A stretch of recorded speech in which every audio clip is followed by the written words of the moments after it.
Welcome to the Manuchehri Show, where energy and medicine meet. I will be your host for the next hour. I have over 19 years of healthcare experience and began my career as an energy medicine practitioner while working as an oncology nurse at a Seattle area hospital. My skill in moving energy combined with my medical background have been a catalyst for change in many people's lives. I hope the next hour will be transformative for you as well. Hello, this is Manuchehri, and you are now listening to a podcast series. My first podcast that I've done was with Ryan Meeks. He's the pastor of Eastlake Church on the east side, actually in Kirkland. And now we're doing our second recording, talking more about awakening. I loved our conversation, Ryan. You're just a really great, fun, interesting, smart man. So it's so lovely to have a conversation with you. So welcome back to our podcast. Number 2. Yeah, thank you. It's an honor. I had so much fun the first time. To come back a second time is a real joy.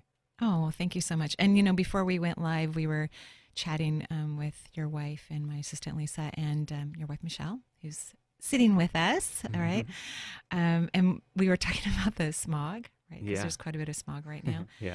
And you said something hysterical, which I thought about, but I didn't voice to anyone. And you voiced it. You know, someone was saying it's like smoking like 7 cigarettes if you go outside. And you said, yeah, oh, that made me so relieved. I'm like, oh, fantastic. We're going to be fine. Let's go smoke. That's amazing. I would love to have 7 cigarettes right now. Me too. You know, and I haven't smoked for decades for obvious reasons, but I loved smoking. In fact, when I got divorced, because it was so stressful, I bought a pack of cigarettes. I put it in the freezer and kept it there just in case. Wait. What? In the freezer? Yeah, because I wanted to stay fresh, right? Okay, that's news to me. And I didn't want to smoke it. Okay. So it was there waiting for me. I did take a few puffs from some people's smokes, cigarettes when I was out and about. But yeah, I didn't pick up the habit again, which is good. But so you're right. 7 cigarettes, no big deal. Yeah, right? No problem. That's yeah, good whatever. to know now. Don't forget to put those things in the fridge. That's important. And maybe the freezer isn't appropriate. I don't know. I'm obviously not a professional smoker anymore. Not that I ever really was, but it certainly was a fantastic experience, right? Yeah. So when we spoke last time, we talked about your amazing awakening. Moving from being an evangelical Christian minister, raised in evangelical minister's family, married to a woman who was raised in an evangelical family as well. I mean. Right. It's all around you, and then you have this awakening that was, I'm sure, beautiful and wonderful, but also scary and scary and terrifying. Scary. Yeah, destabilizing, I think, is a good word to use. When your center of gravity sort of evaporates under your feet, it's destabilizing, and you start to wonder, where are the markers? Where are the boundaries? And what do I do? How do I create some sort of foundation to stand on? And the foundation that you had was really spelled out in black and white. It wasn't, you didn't have to question it. It was real. It was very huge.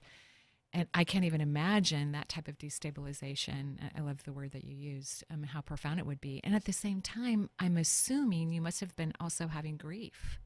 For sure. Yes. Wow. Quite a bit,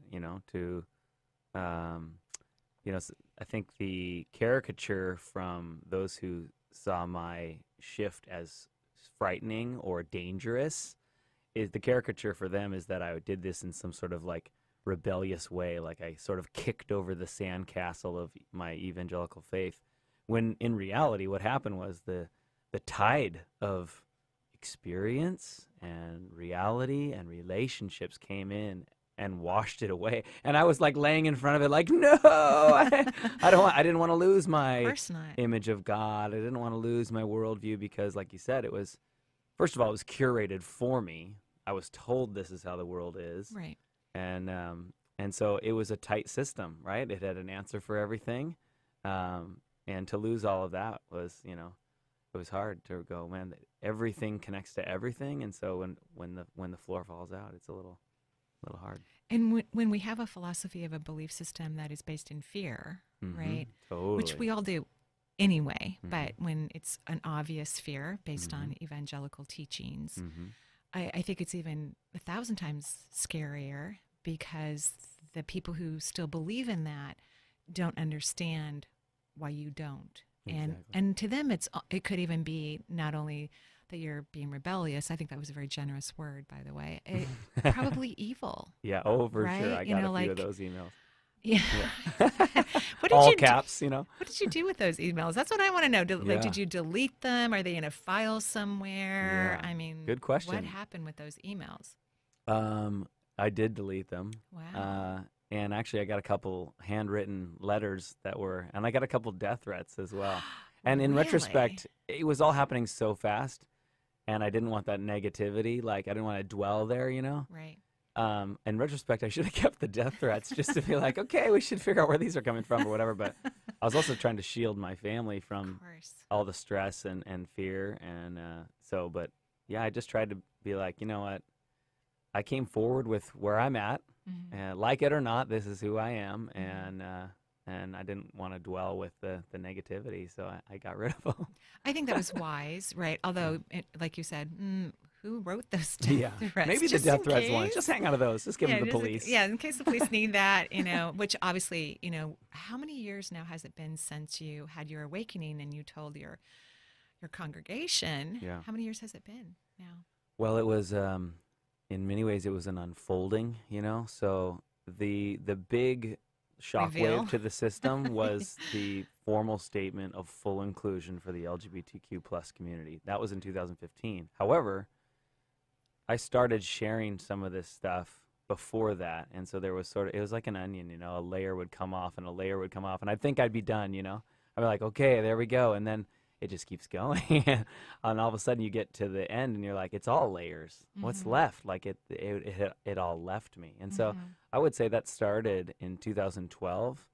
In fact, there was a season where we were in 8 locations, and it was I don't know for how many years this occurred, but it was pre-recorded. So I would record in front of a live audience on a Thursday, and then it would go to 8 locations. And 8 locations. Wow. And then I remember maybe it was in the fall of 2012, I got up to begin recording. My dad was actually in the room visiting, and I got up there. How was he about that? I mean, well, yeah. I mean, I'm sure this day was an interesting experience because. Did he know what you were going to do? Nope. And I got up there, and you were brave. You're extremely brave. Well, I trust my relationship with my dad to transcend whatever our weirdness might be, but. I sat up there silently for 10 minutes, and I could tell people were like, what is going on? 10 minutes is a really long time. I mean, because in radio and podcasts, yeah, right? Exactly. Like let's keep it moving. Seconds can feel like a mile, right? Yeah. So 10 minutes, just standing in front of your congregation or in front of about 50 staff and then some other people, and then of course my dad was in the room. But eventually I just said, you guys, I don't believe any of this stuff. And I know no one can see my face right now. But I just opened up my mouth in such a huge way of shock. Yeah. Like that emoji. Yeah. Yeah. Well, there were a few of those emoji faces when I said everyone needs to go home because I can't say this anymore. And I'm so proud. I mean, I've been proud of you since the moment I met you.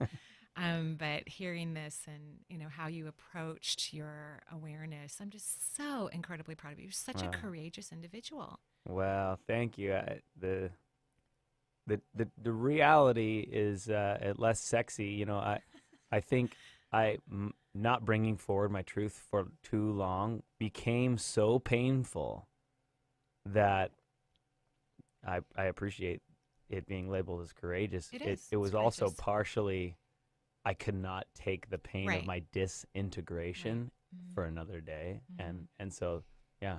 But that's what awakening is, usually, because this is the planet of contrast. So usually the pain is so severe, so uncomfortable, so immobilizing that you feel like you have absolutely no choice but to do something that reduces the pain, even though it is usually to the displeasure of many, many people, in your case, thousands. Yeah. Upwards of how many thousands people have on a really great Christmas holiday? How many people? Oh gosh, 9,000 on Easter or whatever. Yeah. Right. Yeah. So you did this. You waited that 10 minutes, and then what happened? You said, "I don't believe in this shit anymore," and Oh yeah, I can say that, can't I? Yeah, I think Okay. we can say I shit on the edited podcast. myself. All Yeah, right. I think we can Okay. say it. It's not the F word. I Yeah. think we can say the shit word. We'll find out. Okay. We might get That booked. is what I said. I can't do it, and so I sent everybody home, and I wasn't sure when I would be able to come back and do it, and that for me that's one of those milestone moments where I started to shift. I said, okay, when I come back, I'm gonna say what I actually think about this. Wow. And I think that was the fall of 2012, and so it was slowly I just unfolded until the big moment, which most people care about. That the story most people want to tell is, oh, we made a decision for LGBTQ plus inclusivity, but that that's was not just true. a That's just tiny part of piece it. of Yeah. the overall, Right. as you say, awakening. Right. Yeah. It was. You couldn't. You couldn't leave out humanity any longer from your belief system about whom God loves. Mm-hmm. Right. I mean, creation loves every being, every microcosmo Yes. of any Everything happening. belongs. Everything is one.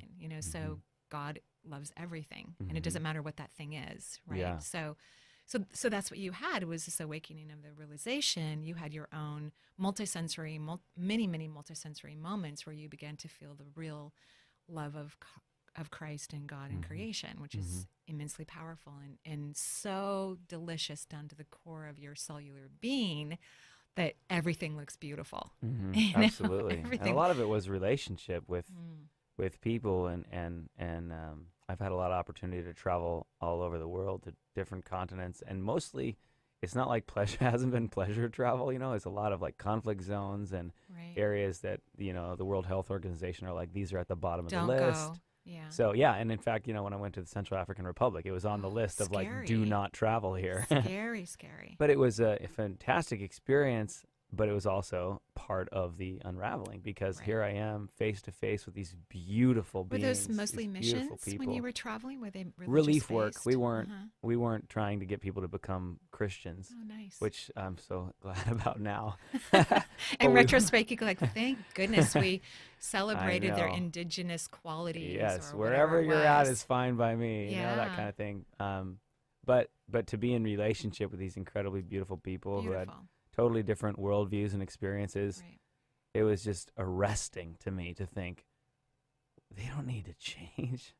I need to change. Like, I'm here to change, I think, and so that was a huge gift, is just to sort of expand that, and I think it took a while for me to even come back to the word God at all, because I was like, I think I moved through my own framework so fast that I had sort of like I've never been divorced, but I bet at some level it's like, oh, I'm just done with that. I'm done with it's like a divorce, marriage, and I don't want to go back. And so for me, I was like, after I got through my negative, or as we said earlier, that fear-based view of God, I was God allergic. I didn't want to use the word. I'm like, none of that stuff. It unhealthy. And so now, I'm in a different place in my life, and I can come back and still use, it's all metaphors. All words are not the thing anyway. Well, I think you're blessed to be able to take the beauty of what you knew, and the teachings that you loved, and make the quilt of your belief system now as an intuitive when I work with individuals, because I love the word God, and I'm not a religious person. I've never read the Bible, but I love the word. I think, and I even love the word Christ. I always have. Yeah. But I can, when I'm reading people, I can tell like they do not want me to say the G word, and it could be because they're recovering Catholics, and they haven't been able to come back to. And not that they have to, right? They get to make their own decisions. They can use the word universe or cosmos or They're creation. just symbols anyway. Right, they are. They're just symbolic. So I have to be mindful of that as I'm teaching them what if questions or sharing philosophy. Oh, I love when you do that what if stuff. I love what ifs too. Oh, I man, think that they're changed amazing. me. That was so helpful for my treatment, Well, which brings us to how we met. Yeah. So we met, a year ago? Year and a half ago? Over that, longer really? than that. Yeah. So almost a year and a half ago. Yeah. And thank you, Aaron Noble. Is that how it happened? Yeah, my good friend and my assistant, actually. She was the one who said that we should call in. Right, and I think my wife had gotten she your called book. in. Yeah. Oh, so Michelle got the book, right? I didn't know the backstory. In fact, she was reading it this morning on the couch when we had coffee. That's right. She mentioned that. Yeah, it was lovely. It's a beat up book. Let's say we use it. Okay. You know, when I wrote the book, I hoped that it could be a book that someone could use their lifetime, right? Because it's a way to, you know, potentially heal any part of your body, and it covers pretty much the anatomy and physiology, hopefully, you know, of anyone's needs. But thank you so much. So yeah, Michelle called into the show, and I remember that phone call, and I don't remember a lot of what happens to me when I'm reading, because it's like a channeling of information. And at the same time, my spirit guides don't want me to remember, because they want me to go back to my own life. And because I do work with people like 60% on health issues, they just don't want me to stay in that place. And so it's usually, you know, erased from my brain. And, you know, but I do remember that. I know, it was lovely, because when your wife called in, she described a mass in your chest, that you had just been diagnosed with a mass in your chest. And I think at that time you guys weren't even sure if it was cancer, but I knew it was. Yeah. And I didn't want to say it on the air. It almost makes me tear up when I think about it, you know, because I'm on the air. I know this person's in desperation. I know that this person is young. Both of you are young. And she's explained to me that and I know it's cancerous. But I also, as a person who works with the public, and the public has their own reaction, I also don't want the public to react in a way that wouldn't be beneficial to the person who's calling in. So when I'm working, whether it's on the air or in my office, I'm thinking of lots and lots of ways, because energy is so powerful and so strong. So I'm looking at, if I use this language right now, is that going to send positive energy to the person, or is this potentially going to send negative energy? And that's why before we started our podcast today, I asked you, what did you want to talk about? And I, you know, Lisa, who's a close friend of yours, is my assistant. And I had said to her, do you think he's going to want to talk about cancer? And she goes, yeah, I think he will. I go, really? Because I also believe in, wherever somebody is, we want to support their energy. And some people have fear about certain words or languages, like the G word. Some people are afraid of the word God, right? A lot of people are afraid of the word cancer. And, which is one of the reasons why you want to talk about it. So I was so thrilled when we were able to have the conversation, you know, before we stepped into the studio, that I could see how it was authentic, you know, that you are in this place where you'd love to be of service, as you always are, and that it's freeing for you and empowering for you. And that's what I was looking for when I was reading your energy, is because I listen to people will say, and I'm going to say that again, I listen to what people say, but I always read their energy because it's more authentic than their words. But yours were in congruency. Yours were in alignment. Right? That was new for me. And as I said, I was living in disintegration for long enough. Right? Like, cancer, what's cancer? No big deal, right? I mean, I don't know. I'm sure that's not how you felt, but you know, it's so things end in like 2012, things start to change. And then your lovely wife, Michelle, calls into the studio about a year and a half ago. So how did you know? I mean, were you starting to cough, or what was happening for you physically? I had had a cold for about 6 months, and it wasn't going away. And I'm kind of You're healthy. I've learned, I don't go to the doctor much. I'm always thinking, I'll be fine. I'll get over it, you know. And but also on the negative side of things, I hadn't spent much of my life in touch with my own body. I didn't listen to it. I was always kind of like, it's my slave that I tell to get up and get moving, you know. And sounds very evangelical of you. Very much. Well, there's a drive to the whole worldview. Like, we got to go save everybody, because God's going to kill them unless we tell them to love him. Is that really, really what God? Oh, they don't like it when you phrase it that way. But at the end of the day, God's hands are tied, because, well, it's not like he's got. Oh wait, no, he is God, but somehow he has to kill them if he does. You know, it's bizarre. But it's confusing. It's a quagmire of evasion. Evangelical theology is a nonstop avoidance strategy. But wow. I could talk about that all day. Well, and the reason why, which is great, I really like it, because you know, politically speaking, you know, we have this challenging force that seems to be supportive of our current administration, that seems very evangelical based, right? So I do think it is a good conversation, but we can always stick with cancer. Yeah, we can always come back to that, or have a third podcast, Absolutely. right, and talk about it that way. Yeah. So Michelle called in, and to be honest, I was still in a place in my life where I was in that allergic to God place. I don't want to talk about that word. No one knows what they're talking about. And she's like, yeah, she's an energy intuitive, I think is what she said at that point.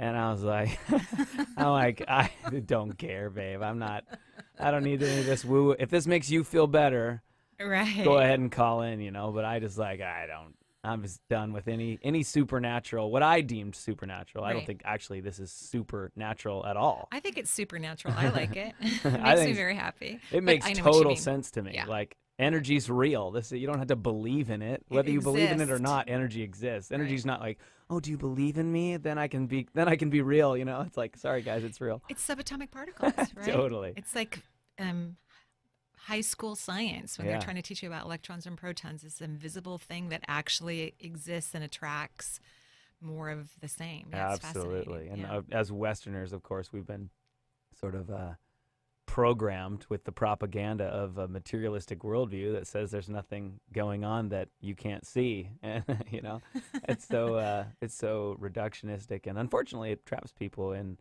I think, a little bit of despair, frankly. But it was good for me. She calls in.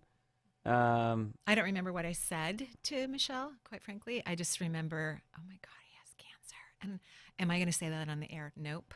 I'm not going to say that on the air. Nope. I remember you saying I was going to be okay. Ah, yay. And I wanted to believe you that back then. But, you know, I was like, okay, well, I don't know. We'll see. And, but that was our first interaction. But what I really have appreciated so much was the session that we had. Right. So you guys made an appointment. I'm not sure how much longer. I mean, a couple weeks, 3 weeks, whenever it was. I thought it was pretty fairly quick. soon. Yeah. Okay. Yeah. Because we do have a rule in the office when people have health issues, they get priority for any cancellation. Yeah. I do remember we got pushed early, and we appreciated that very I'm sure much. the universe was helping. Thank you. I'm positive of that. So yeah, you came to the office, and I sometimes get people who bring friends or family, not usually friends, but family. You guys brought your friends. Yeah. I think the room was quite crowded. Yeah. I think there were 4 other Lisa additional. was there. This is before she worked for you. Right. So Yeah. 4 other Aaron. additional people. Brittany. Yeah. And Brittany. Yeah. We're sitting. So I had to bring extra chairs in the office, right? Yeah. And It was powerful. Very much so. And some stuff that came up was hard for me, you know, but good, you know, in a I don't know how to describe it other than there was energy and that needed to move in me, and boy did it move. You did a great job. Yeah, I was very pleased with, you know, because I didn't know that there was a religious background to you or your family or friends, and of course then I was told that. So I was very happy that there was all this incredible open-mindedness, which of course exists everywhere and everything, but sometimes my mind goes, okay, because I've had people bring Bibles into my office because I don't even own a Bible, right? So they're like, this has to be in the room while you're giving me a treatment. I'm like, great, lovely, you know. Wow.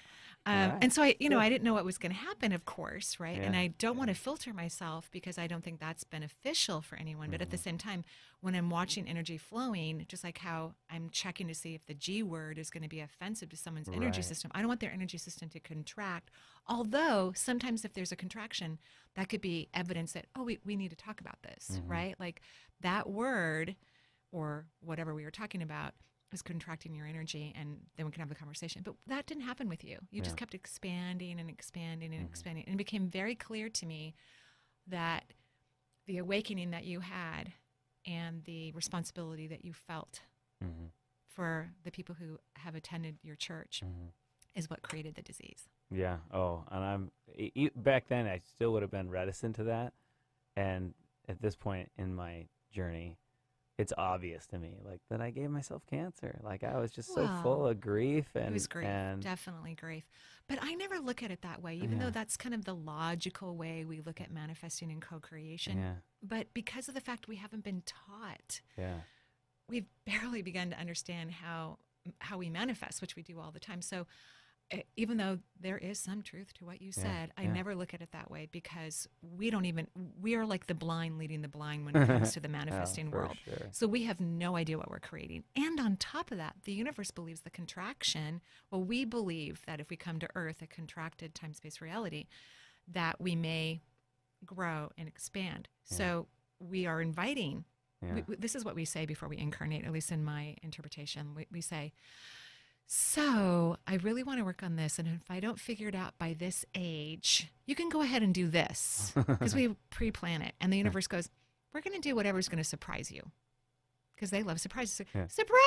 Yeah. You have cancer. Surprise. Well, it was a surprise. Yeah. Yeah, Yeah. well, again, like I still am unsure where I'm at with all of that. However, what I do know is I'm so glad I got cancer. And everyone who I know who heals says that. Yeah. Everyone. And it's sincere. Yeah, I mean, I Right. mean it. It sounds horrible, and I don't No. say that to people who like just got it. I don't want to be respectful of their energy Course. and what they can take. But that is my truth. Like, it was obviously I hated chemotherapy, and it was trauma for sure. But it also made me taste my life in a way that I had distanced myself from being able to do that because of the pain of the years right before that had been so hard that I felt pretty beat up.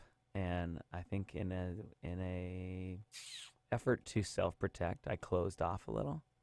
And I don't know if that's part of like trapping that negative energy in me or whatever. I don't know how that works, but cancer just shook me in the most beautiful, positive way. And the whole world just seemed so beautiful again to me in such a simple way. Like a very childish, immature, and beautiful sense of awe and wonder about my life, about existence, about all the love that I was surrounded by. So it was a really good experience for me. Wow. So I think it also gave you a reason to grieve. You know, Yeah, like totally. you couldn't really grieve before because people were in your mind suffering based on the changes you had made to your own life, you know, and you Absolutely. felt so responsible for those Oh man, changes. I did. And there's a great teacher, Laura McCowan. I hope I'm saying her name right. She's got a podcast that I can't remember what it's called, but she has this line that says, I think it's just as simple as like, you are allowed to change, or your growth is not a betrayal of others. And those two lines, I needed to hear that. I needed to hear, you know what? I'm on my own journey, and I don't owe other people me staying the same. Right? We're all evolving beings, and that permission that I received through those two lines from her, that it just at a distance even was so healing. I think she talks about vulnerability is her platform. And could you say that again? Because that was really beautiful. Yeah, there were two of them, and I'm sure I'm not doing the quote exactly, but one was, you're allowed to change. And then the other one is, your growth is not an abandonment or a betrayal of others. Wow. I think that those are hugely important for where we are in our life cycle here on Earth. I think it's imperative that we learn to not stop ourselves, that we don't hold ourselves back from our own growth, right? Just because we're so afraid of hurting everyone else. So cancer really was a doorway for you where you had to rest. Oh, yeah. Right? You got to just be with yourself. You couldn't really, I'm sure it was hard, and I'm sure you did anyway, but you couldn't really take care of everyone. Yeah, that was really important for me. I didn't realize how much, probably due to childhood stuff, I didn't want to put myself in a position to be needy. Oh, interesting. And I've learned over the last couple of years that's something that I'm working through still, is like to trust that I can put myself in a position of need and risk that I can be rejected or not cared for. And I have sort of protected myself from that throughout my life. Like, I'm going to do it. I can take care of myself. Nope, don't get up, that kind of thing. Yeah. And no, I have no idea what you're talking about whatsoever. Yeah. No. Yeah, so that was a gift for sure, is to be like, I was too weak. I need help.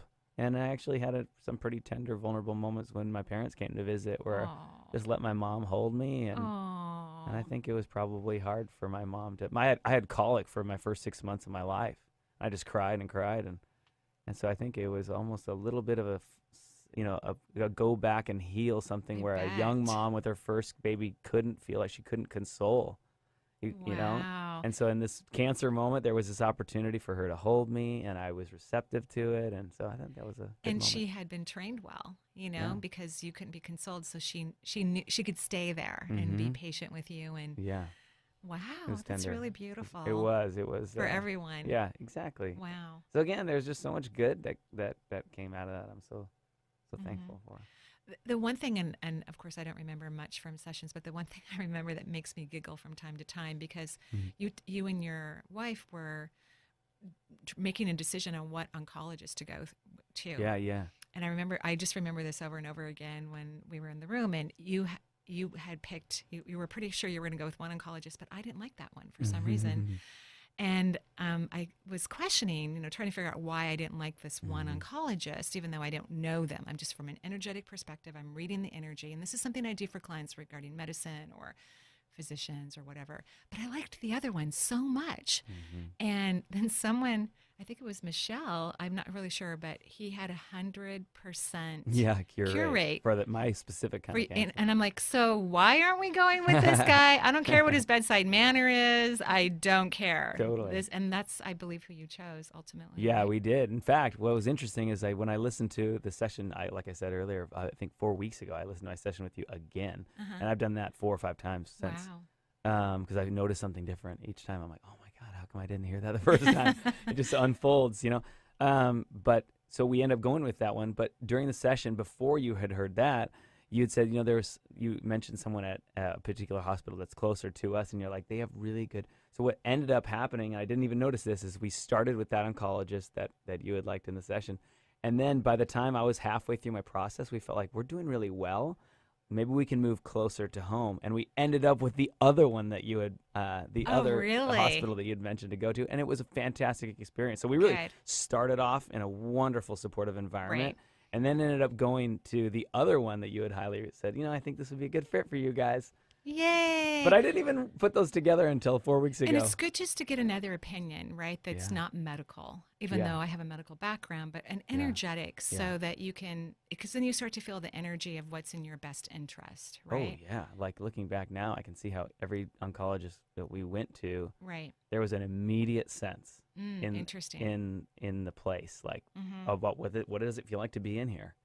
Whereas where we ended up starting and where I finished, we commented the whole time, like, there's just such a positive energy here. Which is wonderful. Yeah, I mean, I was dancing in the hallways on my first chemo day, like, let's do this, put some drugs in me, Which is really a beautiful place to be in vibrationally, because, if we're present with the frequency of what we want to have, then we're allowing the vibration of that to work in that way. I used to imagine putting in sparkly fairy dust into chemotherapy before I would hang it on my patients, right? Yeah. Because I already knew what was in it. I mean, I knew from every, logical perspective, but I also knew that this is the choice that they made, and this drug could potentially affect their body in a beautiful way. Totally. Right?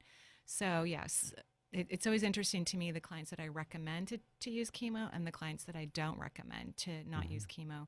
Not everybody follows my recommendations, but as we were talking about just recently, too, the American Medical Association is making new recommendations regarding breast cancer, which hopefully you can share that with people that you know. Yeah.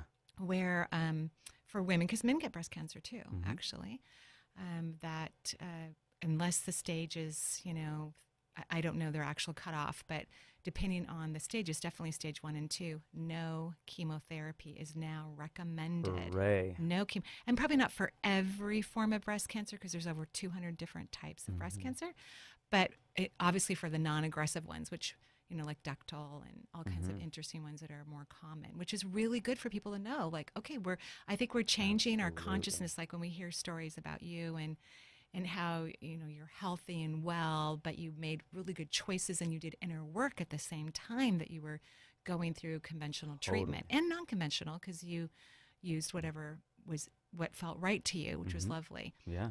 That's what helps us to heal. Right? Absolutely. Yeah, all of it at the same time was a huge part of it. And I think just like you said, in my session, I think you had said, while you're getting chemo, just imagine, tell yourself delicious. Oh, Aww. Delicious chemo is that. And I did that every time. Aww. And I was thinking even a couple times during my treatments how, whether it's the Tao or some of the teachings of Jesus, that non-resistance and the ability to accept reality as it is a part of the healing process. Like you said, like if someone decides to do chemo, this is what they've chosen. Right. And so if they can align their inner posture or their intention with that instead of resisting it, like, oh, I hope I made the right decision.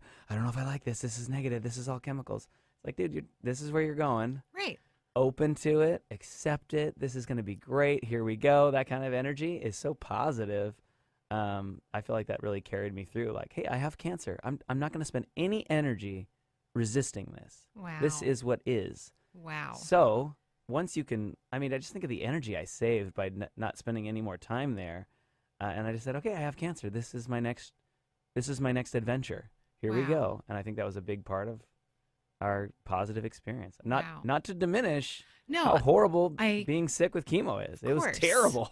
Yeah, you wouldn't want that. Yeah. Wish that for anyone. But I didn't lay on top of that resistance and bitterness and fear. Yeah, yes. You just you released yourself. So there was you said a different word. What did you say? I don't know. Well, you didn't fight resistance, but you said something about it. But so you basically just fell, into you went into the moment. Yes. You allowed yourself to be present. Mm-hmm. And when we're really present, we're in joy. It's when our mind is overreacting and overthinking, overanalyzing, overprocessing. How can you possibly be present under those circumstances? And the Zen aspect of present moments is kind of boring, from the mind's logical processing aspect, right?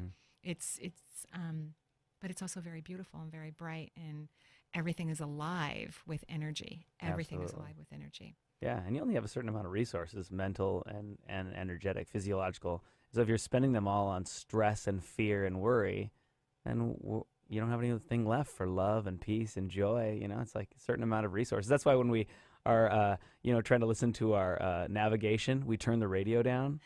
Right. What's that about? It's because you only have so many resources, right, to pay attention to. And it's like you got to turn that down so that you can use the resources that you need to move forward. And I think of that, sometimes about like, is the fear too loud, right? We got to turn this down so that I can be present for the things that are really life-giving for me. Right. And in those present moments, that's when you can hear your connection, your being. And I can only imagine, because I had really good feelings of your recovery when I saw you, is that your inner being was telling you everything was fine. We're good. We're chill. Totally. And I also think that's because you also were using that precious time to grieve and to let go and let yourself have the emotions that you had that you weren't allowing yourself prior because of the guilt. Yeah, absolutely. And that's it's the same energy of accepting what is. Like the things that I needed to let go, they'd already left my life. So there was this clinging to nothing, right? And the letting go was more of it was like purely energy that I was letting go of, because there was nothing left. Those things were gone, and I just needed to let go of that longing or the grief that I could no longer hold on to that. And that was so positive for me. Locke Kelly, who's a meditation teacher, he has a great book called Shift into Freedom. And he talks about this very simple meditation prompt, and that is, on the level of identity, just asking yourself in silence, what's here, in the sense of in me, what's present, what's here when there's no problem to solve? Wow. What's there? And so when I let go of like, hey, cancer is my adventure. So if I don't treat it as a problem to solve, what's there? And what I experienced was love. It's just what am I behind all the worry and the stress, and like how do I control everything? Once that all goes away, my essence, whatever it is that we are, like you say, like when we incarnate, I don't know how all this works, but then you can just fall into trust. And I think at the end of the day, how you answer this question, does the universe have your back or not, will be your fundamental orientation to your life. Like if you are fundamentally unsafe in the universe, or you are fundamentally safe in the universe, it might be the most important question about you. Can you trust or not? Right. Do you believe that you're not alone and that you are adored and cherished and held at every moment of your existence? Totally. By beings who only want the very best for you and know you more than you could possibly know yourself. Have you ever heard of the Akashic Records before? Oh, yeah, from you. Oh, really? Yeah. Okay. So, like in a session or? Yeah. Oh, and a class that I and a did with you. class. Yeah. Oh, right. Yeah. So, in the Akashic Records, at least based on what I can see, which Uh-huh. is, it's a public library, right? Yeah, that's what I hear. I don't have my card yet, but You do actually. You have a card. Everyone has one. all right. I'm sure you've been in the Akashic Records many, many times. Because here's one of the funny things about you, Ryan, is you are so spiritually aware and so conscious, and yet, in a very big way, you're so humble about it, and you don't realize how aware you are. No, Okay. really, it's true. It's very true. I received that. Thank you. You're welcome. So, yes, you have a very active library card to the Akashic Records, and the Akashic Records is this huge, beautiful piece of land. Looks like a park, and then has this building on it that looks like a library. At least that's how my guides describe it for me, because Yeah. our guides will show pictures or images that would align with our belief system so we can understand what they're trying to Sure. talk about. And in the Akashic Records are trillions of scrolls that represent, each scroll is a representation of anyone's life that they've had here on earth. And some souls have had many, many, many lives, right? So in the Akashic Records, there's also these very tall, incredibly tall beings, or like, 40 feet tall, because the scrolls are kept in cubby holes that, go from the floor to the ceiling, which basically there's no ceiling to this library. So these guys can reach up or get on a ladder and get your scroll and bring it down. And I think that's one of the things that you do when you're with people. I think you may not be conscious of it, but now maybe you'll be wondering. I think you know how to go into the library, even when you're wide awake, and go find one of their scrolls and lay it down. It looks like a blueprint. Like if you were building a house, it looks just like that. And you know how to read the blueprint of someone's energy. And I think that's what helps you to help them. You know what? I just came out of the woods, 3 days of taking my friend Kent and actually Lisa's husband David and I took 20-some people into the woods for something that we call Wilderness Within, which is a psycho-spiritual descent into So you were working. soul. I thought you were on vacation. No, well, to me, it's hard to tell the difference. Like it's been a long time since I spent 3 days, and every day I was like, I'm good at this shit. Like, Oh, you're good. Yeah. I'm good at this, and it's been a long time since I felt like nonstop. I'm like, I know what I'm doing here, and I'm good at this. But it's interesting what you just said. Like, I don't. It's probably unconscious, like you said. But for not the last for longer. 3 days, It won't be for much longer. I think you'll be very conscious of it. That sounds awesome.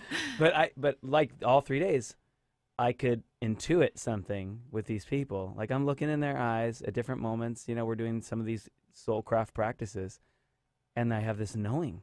And then it's only 2 days later when they're in sacred council where they say something, and I'm like, oh yeah, I already knew that. Wow. And I don't know what to do with that, Marie. I don't know.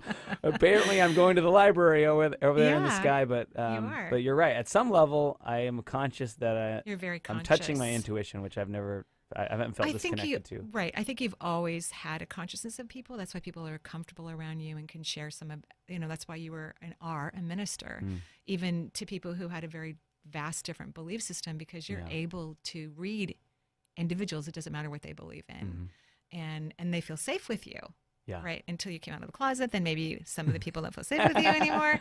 Yeah. But that's okay. Yeah, totally. Right? That's perfectly fine, Yeah, because then you get to be more of your authentic self and then have those connections with individuals in a way that is empowering to you, which is really what life is about. Life is about being authentically empowered and in your authentic joy. It's not like, as you so beautifully said a few moments ago, it's not about pleasing other people, right? Oh, totally. I feel like that's one of the main things I've learned from you. I mean, you've been such a gift, and not just my life, but my broader, the close community who are my friends. Like, we've learned so much from you. And one of the main things that I think has been so helpful for me is recognizing that in order to be like a strong, life-changing blessing in the lives of some people, you're going to have to accept that you're going to be the opposite for others. You know what I mean? Like, you just can't please everyone, and you just got to go with your joy and letting go of like how that has to land on other people. That's not my responsibility. Right.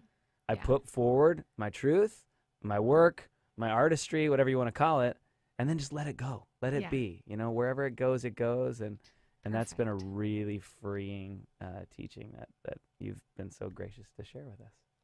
Well, I think you were already learning that before I met you, but I'm happy to be of help. So you did this. So I thought you were on vacation, but you were actually on a retreat. Yeah. And you were teaching on this retreat. Yeah, I was co-leading with, like I said, Lisa's husband David and my friend Kent Dobson. Wow, so. how was it? Was it Yeah. really fun? You guys were in the It woods the whole was time camping? beautiful. Yep, camping. No and, room service, well, no jacuzzi hot it's tub. pretty awesome. David cooked some mean chili over the open fire. So yeah, I heard that. I heard it's that. the best eating you'll do in the woods. But yeah, sending people out on wanders to sort of sink into the natural world, which I think part of the awakening that we're going through on this planet is a reconnection to the mother. Like, hey, we have come from this place, and to reconnect to it as an integral part of it is so essential for a beneficial future for all of us, not just human beings, but all beings. I couldn't agree more. Last night, when I was, kind of shutting down the house,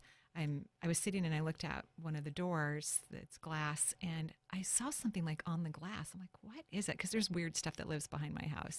It's just weird stuff lands. 40-foot people who, that librarians. too. Okay, got it. Yeah. And I got up and it was a frog, a big frog, just like, and I was so like, cool. is he stuck on the glass? Like, should I help him? Are my cats going to eat him? Because they were outside. I was like so worried about the frog. And then I heard, he's fine. He can get off the glass. The cats will not eat him. And then I waited like 2 hours because I just couldn't look at him anymore. I was so worried about him. I came back down. He wasn't there. I didn't see any chewing of him. So he survived. Oh, good. Not even your 100-year-old cat? My Eminem has passed away. Oh no, I'm sorry. No, she was 20. No, it was fine. I was like, really? I mean, come on. Yeah. She was getting to be a lot of work, but she was 21 when she passed, and she's now buried under a beautiful magnolia tree in the backyard. Oh, so, yay. Yeah, she's lovely. Nice. But she's close. That's so interesting. She was alive when you came. Yeah, for sure. She was trying to get into the really? energy. Yeah, you can hear her in my recording. Really? Yeah, and you keep saying, "Oh my goodness, my cat wants to get in here." Well, because Eminem believed she was a better healer than me, which I'm not in disagreement about. I'm sure that's true. And she could just really tell people who really needed healing. And she would, other than that, she would just leave me alone and everybody else. But there was just few people that she would do everything she could to try to get in that room and do her healing work. Wow. I know. Very sweet. Wow. Thank you. Yeah. I need to go lay an offering at the Madrona tree, it sounds like. Bring my tobacco and lay it before her. There you go. I know, because we've been smoking like 7 cigarettes a day, which is such a blessing. Such a blessing.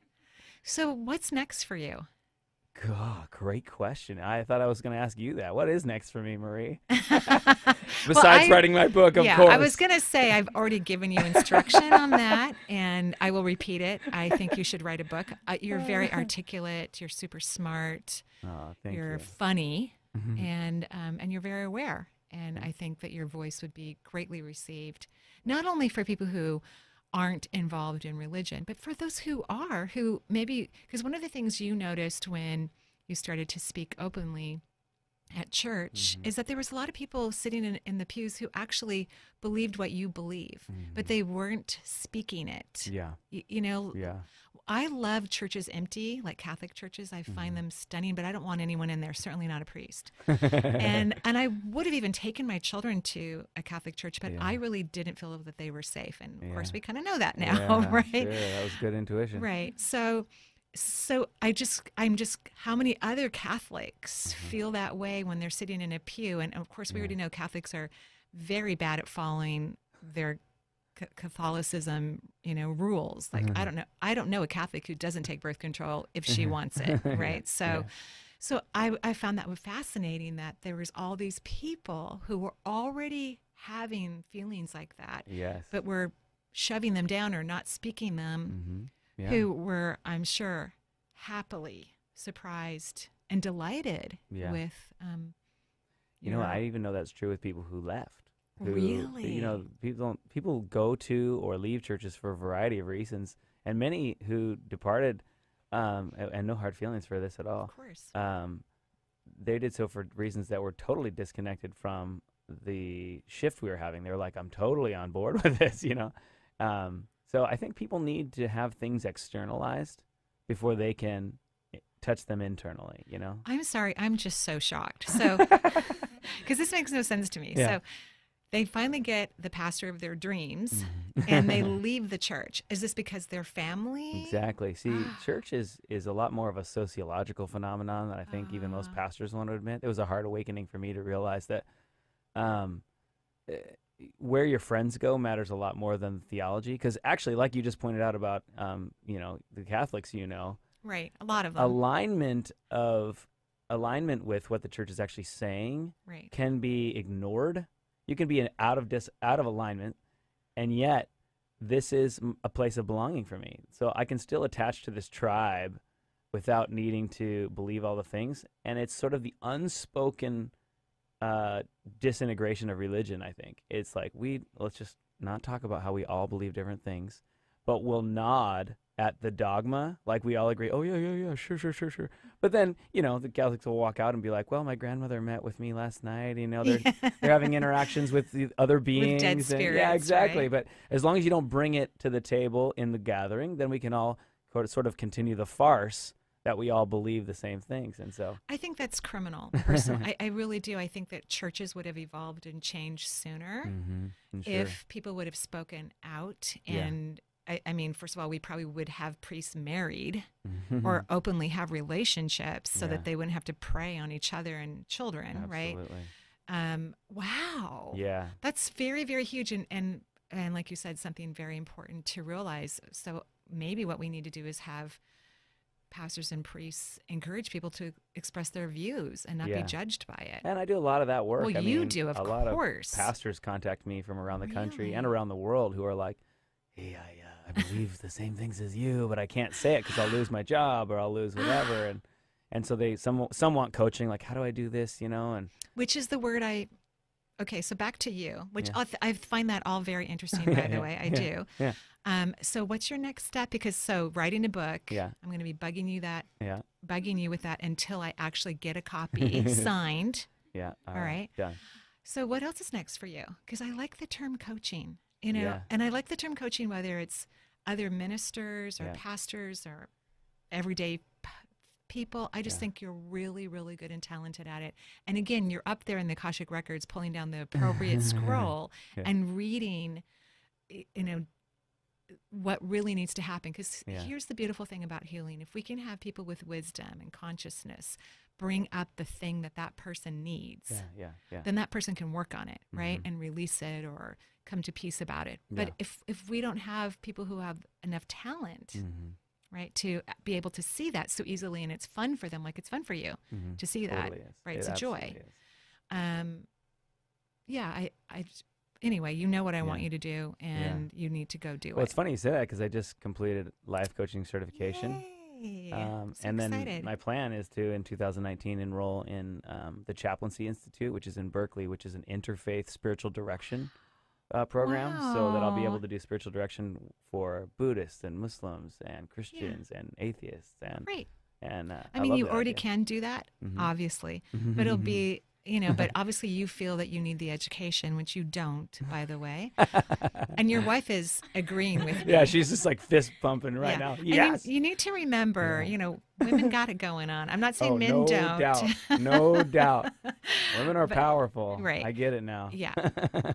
But sometimes we need this certificate. I mean, our logical mind thinks we do. I do think it'll be an interesting experience for you because I think you're just going to meet a whole bunch of people that will just support you and give you the support that you need, which is very important for you, Ryan, because you have it within the people who are your family, your community that's your family. But I think this will give you the support that you want out in many corners of the world, which will be excellent for you. Yeah.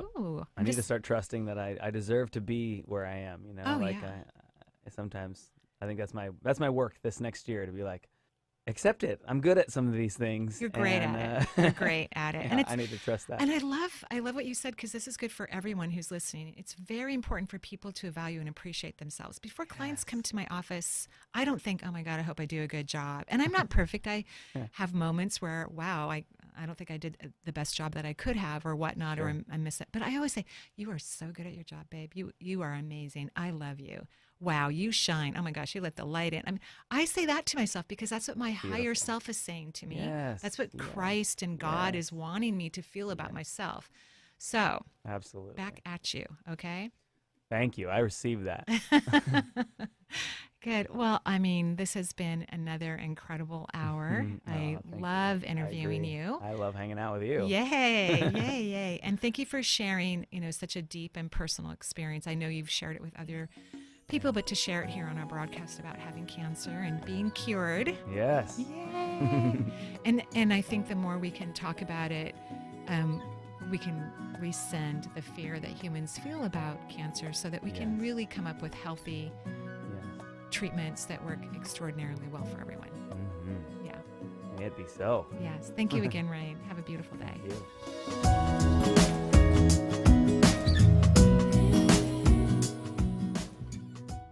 The views expressed on this program are those of the host, guests, and callers, and not necessarily those of KKNW, its management, or other advertisers. Contests are the responsibility of the host of this program and not KKNW. This is Alternative Talk 1150 AM, KKNW Seattle, and KNUC 98.9 HD3 Seattle. And good day to you. Benny Mathers here for a look at your Alternative Talk AM 1150 traffic update for Around the Sound. Starting things off over in 405 southbound, just north of Northeast 4th Street up in Bellevue around milepost 14. A recent collision partially blocking the right hand of the lane. Fire assistance and instant response team have arrived on the scene, and they are taking care of that situation. Stay tuned for 2 hours of the Transformation Talk Radio Network, and in the first hour, it's Vibrant, Purposeful Living Radio with Lou Paradise, followed by The Mary Jane Mack Show. Stay tuned. Special report, Maryland workplace shooting. 3 people are reported dead in a mass shooting at a Rite Aid distribution center about 35 miles north of Baltimore in Perryman, Maryland. A total of 5 people are reported shot, according to correspondent Joe Johns. According to the Sheriff's Department in Harford County, this was initially dispatched around 9:09 Eastern Time. We're told that the situation has been secured. That can mean a number of things, but it does appear that they believe at this time they have the situation under control. We know federal authorities, the FBI, are now helping out. Reports now indicate that a woman has been taken into custody by police and taken to the hospital. Maryland Governor Larry Hogan calls the shooting horrific. Again, 5 people shot.